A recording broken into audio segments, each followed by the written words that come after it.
గోరా వార్తాలోకంకి స్వాగతం.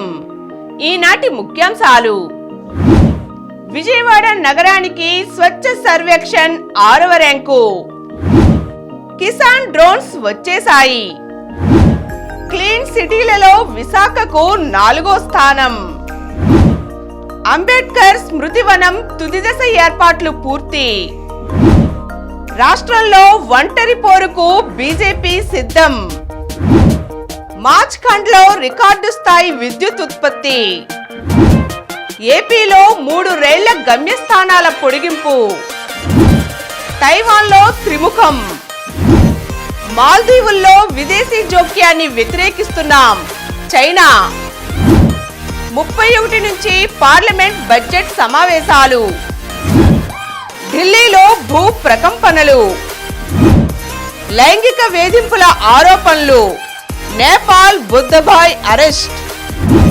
పపువా న్యూగినిలో అల్లర్లు, 15 మంది మృతి, తొలి టీ20లో భారత్ విజయం, పొడిదగ్గు తగ్గాలంటే ఇవి తీసుకోండి, జుట్టు రాలడం చుండ్రు సమస్యలను తగ్గించే గ్రేప్ సీడ్ ఆయిల్. ఈరోజు వార్తలను చూద్దాం. విజయవాడ నగరానికి స్వచ్ఛ సర్వేక్షణ్ 6వ ర్యాంకు. విజయవాడ నగరం మరోమారు జాతీయ స్థాయిలో సత్తా చాటింది. స్వచ్ఛ సర్వేక్షణ్ ర్యాంకింగ్ 2023లో 6వ స్థానం కైవసం చేసుకుంది. ప్రభుత్వ ఆదేశాలతో నగరపాలక సంస్థ అధికారులు చేపట్టిన సంస్కరణలు సత్ఫలితాలు ఇవ్వడంతో అవార్డు అందుకుంది.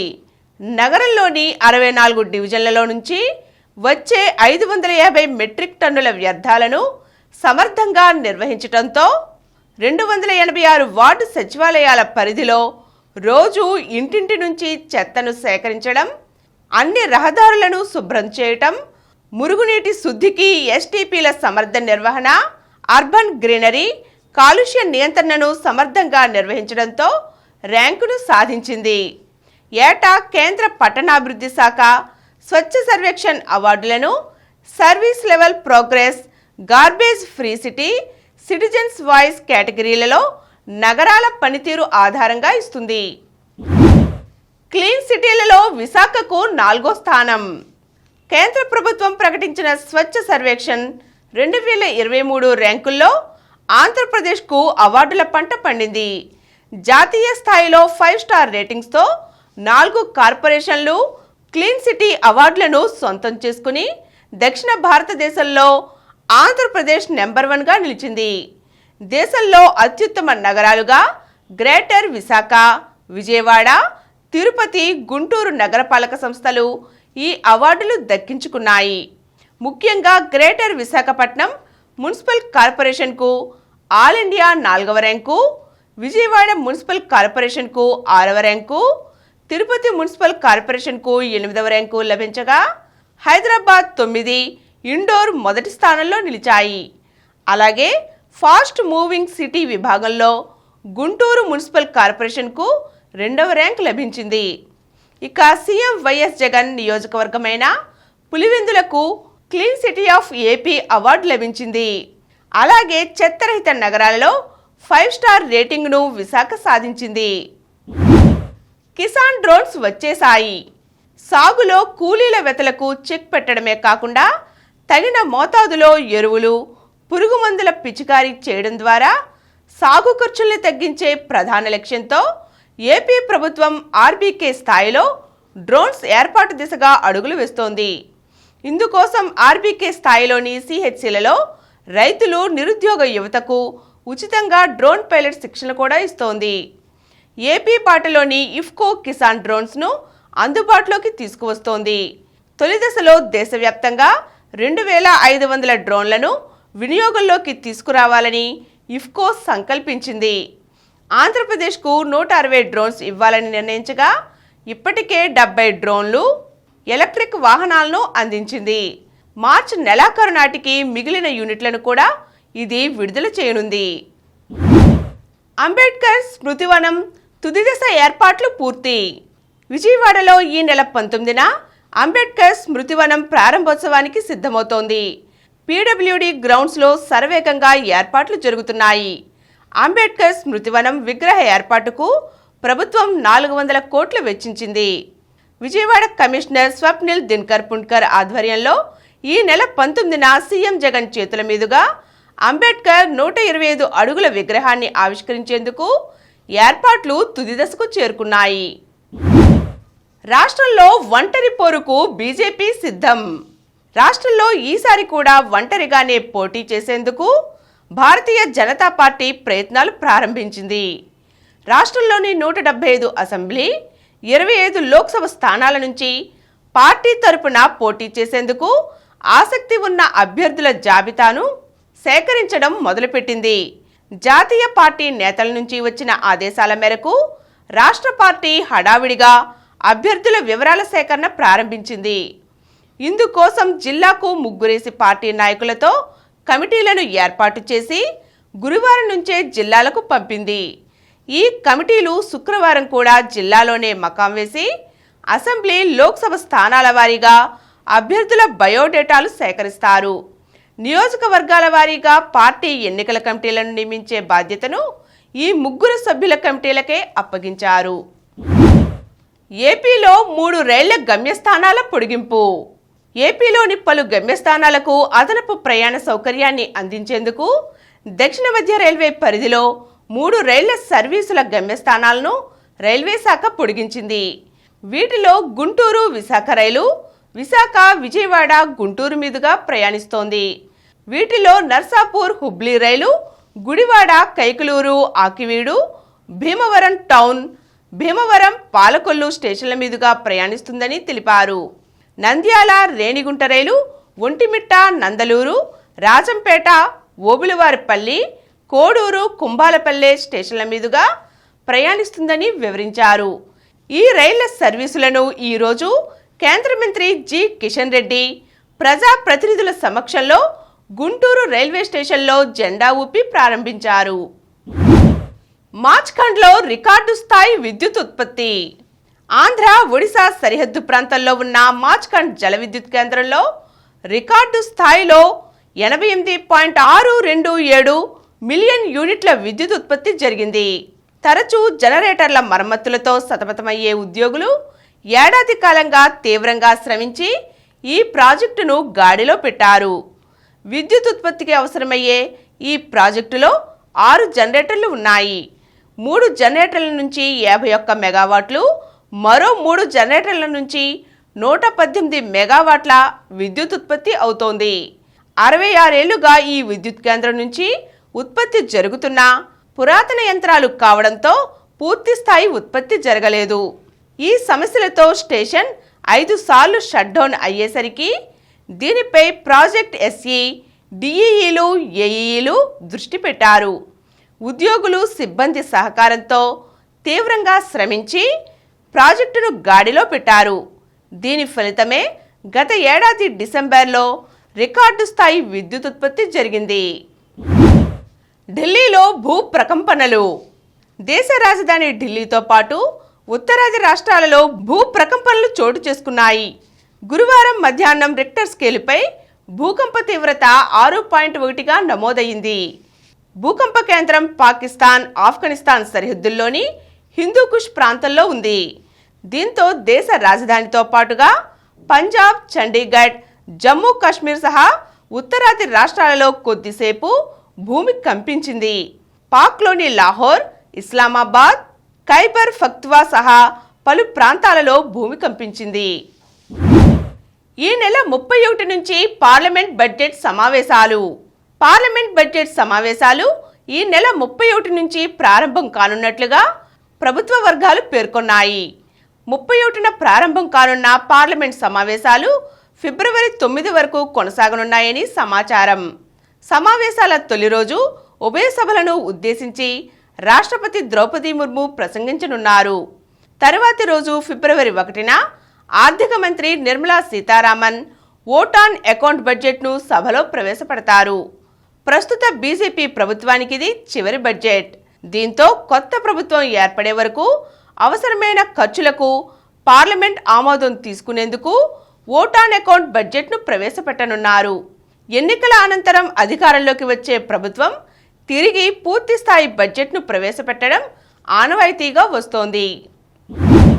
తైవాన్లో త్రిముఖం. అగ్రరాజ్యం అమెరికా, డ్రాగన్ దేశం చైనా మధ్య ఆధిపత్య పోరాటానికి కేంద్ర బిందువుగా మారిన తైవాన్లో అధ్యక్ష ఎన్నికలకు ఏర్పాట్లు పూర్తయ్యాయి. ఈ నెల 13వ తేదీన ఎన్నికల్లో ఓటు హక్కు వినియోగించుకోవడానికి ఓటర్లు సిద్ధమయ్యారు. ద్వీపదేశమైన తైవాన్లో జరుగుతున్న ఈ ఎన్నికలు ప్రపంచమంతటా ఆసక్తి కలిగిస్తున్నాయి. తైవాన్కు ప్రధాన ప్రత్యర్థిగా మారిన చైనాతో తదుపరి సంబంధాలు ఎలా ఉండబోతున్నాయన్నది ఈ ఎన్నికలు నిర్దేశించబోతున్నాయి. తైవాన్లో ఉద్యోగులు, కార్మికుల వేతనాలు తగ్గిపోవడం, ఇళ్ల ధరలు భారీగా పెరగడం ఆందోళన కలిగిస్తోంది. ఈసారి అధ్యక్ష ఎన్నికలో త్రిముఖ పోరు కనిపిస్తోంది. చైనా దూకుడును కట్టడి చేయగల సత్తా ఉన్న నాయకుడికే ఈ ఎన్నికల్లో ప్రజలు పట్టం కట్టే అవకాశం ఉందని రాజకీయ నిపుణులు అంచనా వేస్తున్నారు. మాల్దీవుల్లో విదేశీ జోక్యాన్ని వ్యతిరేకిస్తున్నాం. చైనా మాల్దీవుల అంతర్గత వ్యవహారాల్లో విదేశీ జోక్యాన్ని గట్టిగా వ్యతిరేకిస్తున్నామని చైనా పేర్కొంది. మాల్దీవుల సార్వభౌమత్వం, స్వాతంత్ర్యాలకు తమ మద్దతు ఉంటుందని తెలిపింది. మాల్దీవుల అధ్యక్షుడు మైజు 5 రోజుల చైనా పర్యటన ఈ రోజుతో ముగియనుంది. ఈ సందర్భంగా రెండు దేశాలు తమ ప్రయోజనాలు కాపాడుకునేందుకు పరస్పరం మద్దతుగా నిలవాలంటూ ఒక ప్రకటన విడుదలయ్యింది. మాల్దీవుల సార్వభౌమాధికారం, స్వాతంత్ర్యం, జాతి గౌరవాన్ని నిలబెట్టడంలో చైనా గట్టిగా మద్దతు ఇస్తోంది. భారత ప్రధాని మోదీపై అనుచిత వ్యాఖ్యలు చేసిన 3 మంత్రులను అధ్యక్షుడు ముయిజ్జు తొలగించడం, ఈ వ్యవహారం ఇరు దేశాల మధ్య సంబంధాలలో ఉద్రిక్తతలు పెంచటం తెలిసినదే. ఈ సమయంలోనే చైనా అనుకూలుడిగా పేరున్న మైజ్జు బీజింగ్ పర్యటనకు వెళ్లడం ప్రాధాన్యం సంతరించుకుంది. పపువా న్యూగినీలో అల్లర్లు, 15 మంది మృతి. Pacific ద్వీపదేశం Papua న్యూగిని అల్లర్లతో అట్టుడుకుతోంది. వేతనాల్లో కోతకు నిరసనగా పోలీసులు సమ్మెకు దిగడంతో జనం దుకాణాలు, కార్లకు నిప్పు పెట్టారు. సూపర్ మార్కెట్లను దోచుకున్నారు. ఇప్పటికే నిరుద్యోగం, అధిక ధరలు ఆకాశాన్ని అంటడంతో అసంతృప్తితో జనం రగిలిపోతున్నారు. బుధవారం పోలీసులు, ఇతర విభాగాల ప్రభుత్వ ఉద్యోగులు పార్లమెంట్ ఎదుట నిరసనకు దిగారు. వేతనాల్లో 50% వరకు కోత పెట్టడాన్ని నిరసించారు. అయితే కంప్యూటర్లో పొరపాటు కారణంగానే వేతనంలో కోత పడినట్లుగా ప్రధాని వివరించారు. ఈ సమాధానంతో సంతృప్తి పడని ఆందోళనకారులు ప్రధానమంత్రి కార్యాలయం ఆవరణలోని కారుకు నిప్పు పెట్టారు. గేటును విరగ్గొట్టారు. అనంతరం సాధారణ ప్రజానికం వీరికి తోడయింది. ఈ సందర్భంగా చోటు చేసుకున్న ఘర్షణల్లో రాజధానిలో 8 మంది, దేశంలో రెండో అతిపెద్ద లే నగరంలో 7 చనిపోయినట్లుగా గణాంకాలు తెలియజేస్తున్నాయి. లైంగిక వేధింపుల ఆరోపణల్లో నేపాల్ బుద్ధబాయ్ అరెస్ట్. నేపాల్కు చెందిన ఆధ్యాత్మిక నేత, బుద్ధుడి అవతారంగా భావించే రామ్ బహదూర్ భోంజన్ను బుధవారం పోలీసులు అరెస్ట్ చేశారు. ఆశ్రమంలోని పలువురు యువతుల అదృశ్యం, అత్యాచారం ఆరోపణలు ఆయనపై ఉన్నాయి. నీళ్లు, ఆహారం, నిద్ర లేకుండా ధ్యానంలో అతడు నిశ్చలంగా నెలపాటు ఉంటాడని ఆయన అనుచరులు నమ్ముతారు. అతడిని బుద్ధబాయ్గా పిలుచుకుంటారు. తన ధ్యానానికి ఆటంకం కలిగించినందుకు గాను పలువురిపై అతడు దాడి చేసినట్లుగా, అనుయాయులపై భౌతిక, లైంగిక వేధింపులకు పాల్పడినట్లుగా ఆరోపణలు వచ్చాయి. బుధవారం పట్టుబడిన సమయంలో అతడి వద్ద 3 కోట్ల నేపాలీ కరెన్సీతో పాటు $22,500 లభించినట్లుగా సమాచారం. తొలి టీ20లో భారత్ విజయం. విరాట్ కోహ్లీ ఆడలేదు. రోహిత్ శర్మ విఫలమయ్యాడు. అయినా సరే యువ ఆటగాళ్ల ప్రదర్శనతో భారత్ విజయాన్ని అందుకుంది. ఆఫ్ఘనిస్తాన్తో పోరులో అక్కడక్కడ కాస్త శ్రమించినా చివరకు గెలుపు టీమిండియాదే అయింది. ముందుగా అక్షర్ పటేల్ కట్టుదిట్టమైన బౌలింగ్, ఆపై బ్యాటింగ్లో శివం దూబే మెరుపులు జట్టును సిరీస్లో ఆధిక్యతలో నిలిపాయి. ఆఫ్ఘనిస్తాన్తో టీ20 సిరీస్లో భారత్ 1-0తో ముందంజ వేసింది. గురువారం జరిగిన తొలి పోరులో భారత్ 6 వికెట్ల తేడాతో ఆఫ్ఘన్ను ఓడించింది. టాస్ ఓడి ముందుగా బ్యాటింగ్కు దిగిన ఆఫ్ఘనిస్తాన్ 20 ఓవర్లలో 5 వికెట్ల నష్టానికి 158 పరుగులు చేసింది. అనంతరం భారత్ 17.3 ఓవర్లలో 4 వికెట్లకు 159 పరుగులు చేసి విజయాన్ని సొంతం చేసుకుంది. ప్లేయర్ ఆఫ్ ది మ్యాచ్ శివం దుబే 40 బంతుల్లో 60 నాటౌట్ అజేయ అర్ధ సెంచరీ సాధించగా జితేష్ శర్మ 20 బంతుల్లో 31 రాణించాడు. జుట్టు రాలడాన్ని తగ్గించే గ్రేప్ సీడ్ ఆయిల్. కొబ్బరి, ఆలివ్ అంటూ కురుల పోషణకి చాలా రకాల నూనెలనే వాడుతుంటారు. ఈసారి గ్రేప్ సీడ్ ఆయిల్ని ప్రయత్నించండి. జుట్టు రాలడం, చుండ్రు, చిట్లిపోవడం వంటి ఎన్నో సమస్యలకిది చక్కని పరిష్కారం. కప్పు డిస్టిల్డ్ వాటర్కి 2 చెంచాల గ్రేప్ సీడ్ ఆయిల్, 4 చుక్కల ఎసెన్షియల్ ఆయిల్ కలపాలి. ఈ మిశ్రమాన్ని స్ప్రే బాటిల్లో తీసుకుని జుట్టుకి స్ప్రే చేసుకుంటే జుట్టు రాలడం చాలా వరకు తగ్గుతుంది. పొడి దగ్గు తగ్గాలంటే ఇవి తీసుకోండి. వాతావరణంలో మార్పులు, పొగ, దుమ్ము కారణంగా పొడిదగ్గు చాలా మందిని వేధిస్తుంటుంది. పొడిదగ్గు వల్ల తల పట్టేస్తుంది. గొంతుతో పాటు శ్వాసకు సంబంధించిన సమస్యలు కలుగుతాయి. పొడిదగ్గు తీవ్ర రూపం దాల్చితే మరిన్ని రకాల ఆరోగ్య సమస్యలు వస్తాయి. పొడిదగ్గు ఉండేవారు గోరువెచ్చని నీటిని మాత్రమే తాగాలి. నీళ్లను కొంచెం కొంచెం తాగుతూ ఉండాలి. దీనివల్ల గొంతులో తడి ఆరకుండా ఉంటుంది. ఊపిరి పీలుస్తూ వేడి ఆవిరి పట్టుకోవాలి. దీనివల్ల శ్లేష్మం వెళ్ళిపోతుంది. తేనె, పిప్పర్మెంట్లు తీసుకోవడం వల్ల కాస్త ఉపశమనం లభిస్తుంది. గ్రీన్ టీ తాగటం వల్ల కూడా పొడిదగ్గు తగ్గే అవకాశాలు ఉన్నాయి. పొగ తాగటం మానేయాలి. ధూమపానం వల్ల పొడిదగ్గు మరింత పెరుగుతుంది. అలాగే పొడిదగ్గు, జలుబు వంటి వాటికి తాటి బెల్లం చక్కని ఔషధంగా పనిచేస్తుంది. ఇప్పుడు కొన్ని సంక్షిప్త వార్తలను చూద్దాం. సౌరశక్తితో నడిచే వీల్ చైర్. నూతన ఆవిష్కరణల్లో ఎప్పటికప్పుడు సరికొత్త అధ్యాయాన్ని లిఖిస్తున్న విశాఖపట్నంలోని ఏపీ మెడ్టెక్ జోన్ తాజాగా సౌర విద్యుత్తో నడిచే ట్రైసైకిల్ వీల్ చైర్ను ఆవిష్కరించింది. ఈ వీల్ చైర్ను కేంద్ర కెమికల్స్ అండ్ పెట్రోకెమికల్స్ మంత్రిత్వ శాఖ కార్యదర్శి నివేదిత శుక్లావర్మ చేతుల మీదుగా మెడ్టెక్ జోన్లో గురువారం ఆవిష్కరించారు. మెహబూబా ముఫ్తీకి తప్పిన ప్రమాదం. జమ్మూ కశ్మీర్ మాజీ CM, PDP chief Mehbooba Mufti road ప్రమాదం నుంచి త్రుటిలో సురక్షితంగా బయటపడ్డారు. ఆమె కారు తీవ్రంగా దెబ్బతినగా డ్రైవర్కు, అందులో ఉన్న భద్రతాధికారికి స్వల్ప గాయాలు అయ్యాయి. వ్యూహంపై 22న తెలంగాణ హైకోర్టు తీర్పు. ప్రముఖ దర్శకుడు రామ్ గోపాల్ వర్మ దర్శకత్వం వహించిన వ్యూహం సినిమా విడుదలకు సిబిఎఫ్సి ఇచ్చిన సర్టిఫికెట్ను సవాల్ చేస్తూ దాఖలైన పిటిషన్లో తెలంగాణ హైకోర్టు తీర్పును రిజర్వ్ చేసింది. పిటిషనర్, నిర్మాత, దర్శకుడు, సిబిఎఫ్సి తరపు న్యాయవాదుల వాదనలు పూర్తి కావడంతో తుది ఉత్తర్వులను ఈ నెల 22న వెల్లడిస్తామని హైకోర్టు పేర్కొంది. పోలింగ్ స్టేషన్లు సిద్ధం చేయండి. పోలింగ్ స్టేషన్లలో శాఖల వారీగా చేపట్టవలసిన పనులను ఈ నెల 25 నాటికి పూర్తి చేయాలని కలెక్టర్లకు ప్రభుత్వ ప్రధాన కార్యదర్శి జవహర్ రెడ్డి ఆదేశించారు. 2 నుంచి విశాఖలో భారత్ ఇంగ్లాండ్ టెస్ట్ మ్యాచ్. ఈ నెల 15 నుంచి టికెట్ల విక్రయాలు. Olympic berth number 16. పారిస్కు భారత్ నుంచి అత్యధిక షూటర్ల అర్హత. ఒలింపిక్ క్రీడల చరిత్రలో ఈసారి భారత్ నుంచి షూటింగ్ క్రీడాంశంలో అత్యధిక మంది పోటీ పడనున్నారు.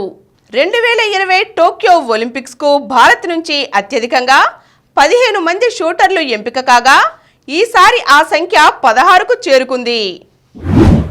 అమన్ పసిడిపట్టు. కొత్త ఏడాదిని భారత wrestling star wrestler Aman Sehrawat స్వర్ణ పతకంతో ప్రారంభించాడు. జాగ్రెబ్ ఓపెన్ ర్యాంకింగ్ సిరీస్ టోర్నీలో అమన్ 57 కేజీల విభాగంలో ఛాంపియన్గా అవతరించాడు. అశ్విని, తనీషా సంచలనం.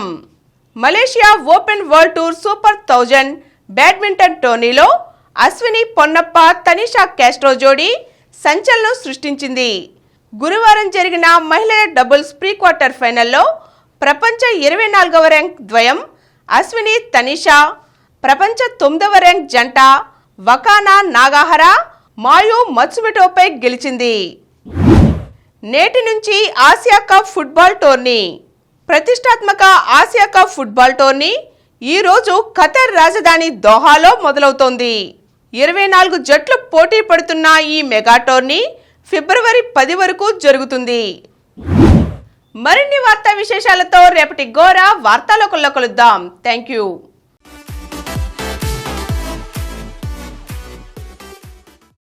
ప్రతిరోజు వార్తా విశేషాల కోసం అనతి కాలంలోనే 20 కోట్ల వ్యూస్ సాధించిన డాక్టర్ సమరం మల్టీ ఛానల్ నెట్వర్క్ సమర్పించు గోరా వార్తాలోకంకు సబ్స్క్రైబ్ చేయండి, లైక్ చేయండి, మీ ఫ్రెండ్స్కి షేర్ చేయండి. అలాగే ప్రక్కనున్న గంట సింబల్ని ప్రెస్ చేయడం మర్చిపోకండి. Please download Samaram multi-channel app and watch your favorite channels from your mobile. App available on Google Play Store and subscribe to the channels.